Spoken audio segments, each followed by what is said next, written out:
Graduate school is expensive, and in my opinion, taking on exorbitant debt for a music degree is not a good investment. So when I started applying for programs, my goal from the very beginning was to get a full ride scholarship or not go at all.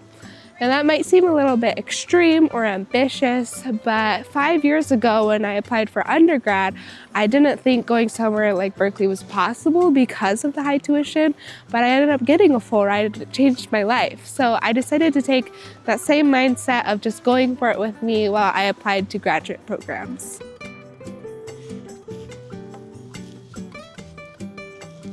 Now, the only reason you really need a master's degree in music is to teach at a university, which is a path I would consider going down. However, if I were to go into a large amount of debt to get that degree, comparing how much debt I would need to pay off versus the starting salaries for positions of professorship in music, it does not match at all. And ultimately, I felt like I'd be okay if I didn't get the degree because, you know, there's that kind of funny saying that a master's degree is just further delaying employment, and I felt like I could use those 2 years to work on my own business and build that up and practice on my own or even take private lessons, and I could still get a lot of value from that. But I still wanted to apply just in case I could get that golden ticket full ride and keep the door open to professorship in my future as well.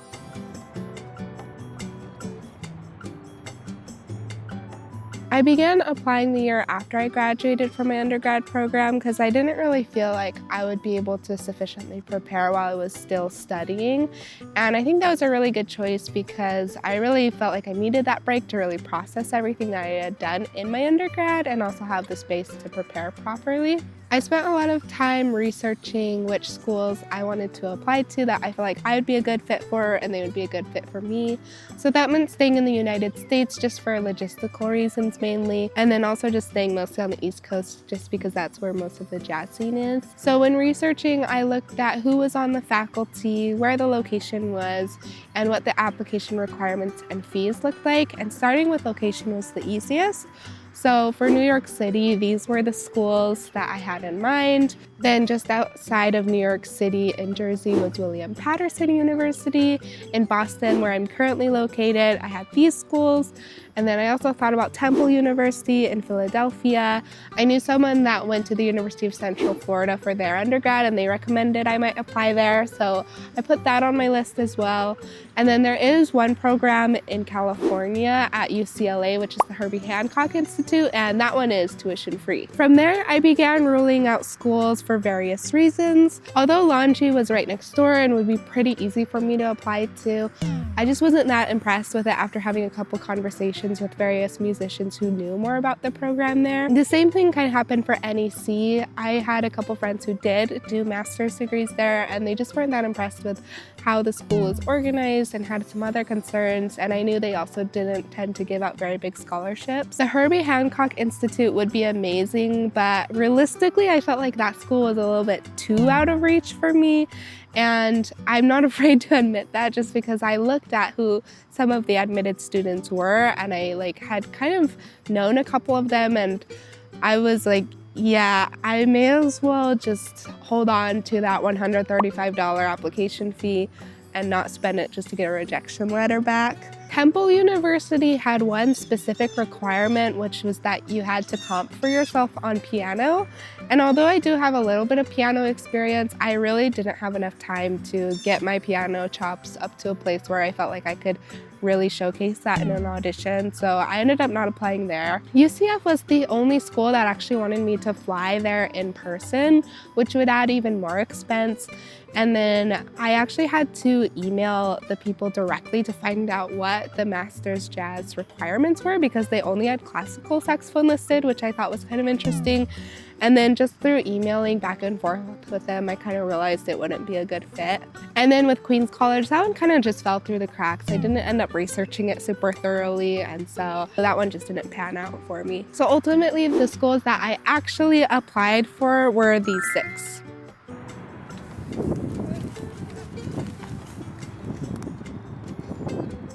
I spent months on my applications, which meant working in the practice room for hours every day, rehearsing with my band and getting that together for a recording. tons of emailing, paperwork, resume work, and in the very end, interviews. Honestly, it felt like a full-time job. So the first school to get back to me was Manhattan School of Music, and I was rejected, which honestly no big surprise there because it was one of my reach schools. And then the next school to get back to me was Juilliard, and again, another rejection, but this again was a reach school and I still wanted to apply.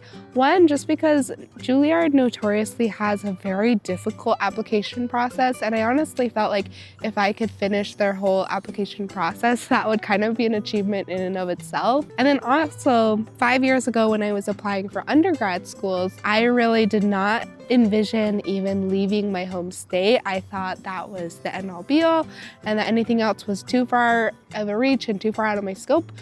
But I had a teacher encourage me to apply anyway, and I did, and I ended up getting a full ride to Berklee, and that changed my life.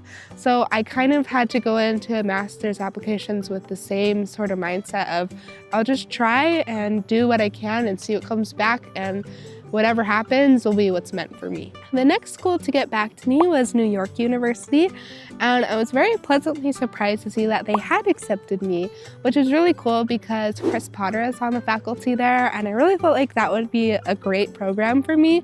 But the only thing was I did not get any scholarship, so that was probably not going to be an option.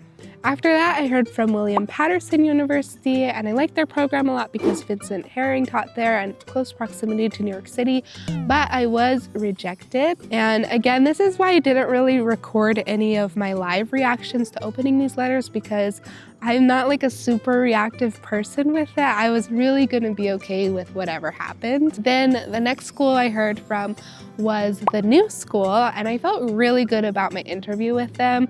I feel like interviewing is one of my strong suits, and they did accept me and give me 50% scholarship. But looking at the tuition and putting this all together, even with that large amount of scholarship, I'd still be left to cover more than $40,000. And for me, that just wasn't worth it for a music degree. Then the very last school, if you remember, was Berklee. And I actually felt a little bit more anticipation to open this letter because, again, I felt like I did really good with the interviews and everything. And I made it to the final round of interviews. And this program is 1 year long and it's tuition free. So if I got in, then I could afford it. I also wouldn't have to move at all. I could stay in my same apartment, and they have great faculty like Joe Lovano and Danilo Perez. So I felt really good about this program. So when I opened it, I didn't see any confetti or anything like that, but I also didn't see the words, "We're sorry to inform you." So I actually had to read the letter, and I found out that I was waitlisted.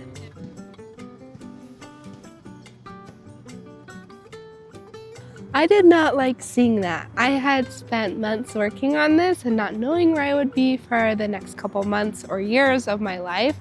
And so just to find out that I had to wait more, it wasn't a great feeling. After thinking about it for a little bit though, I figured that a waitlist just really meant no, because I had never heard of anyone getting off of a waitlist before.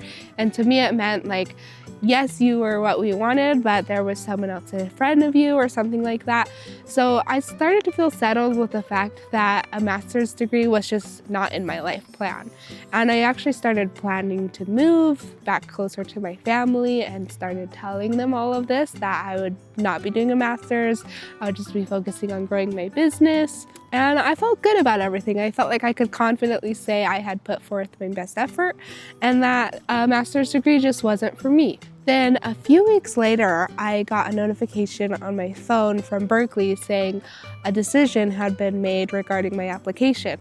And I thought that was really weird, and I really didn't know what to think. So I opened the notification, went through the portal and everything, and I clicked on the letter and I was admitted. I really could not believe it. I was very, very shocked by this. And for the next 2 days, I really just spent it thinking to myself and thinking about what this would mean if I wanted to accept it, because I had been planning this move and it literally was just not on my radar at all. So I wanted some time to process it and really think about what this would mean for me. I ultimately decided that this would be a fantastic opportunity for me and that the cards really couldn't have been played any better.